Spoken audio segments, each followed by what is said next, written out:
बाळा, काय झालं? कंटाळलास? रोज त्याच त्याच गोष्टींना पुरता कंटाळून गेलायस तू. अजून किती दिवस सोसावं लागणार हाच विचार तुझ्या डोक्यात असतो ना. तू खूप प्रयत्न करतोय, पण हवं तसं यश मिळत नाहीये, बरोबर ना? आम्ही सर्व जाणतो. लवकरच तुझ्या रडक्या भाग्यात सुखाचे सोन्यासारखे दिवस येतील.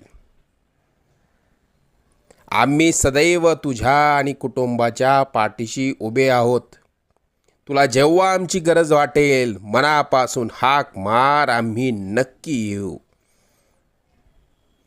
लवकरच तुझ्या मनात असलेली इच्छा पूर्ण होऊन अक्कलकोटला येणं होईल. येशील ना पेढे घेऊन?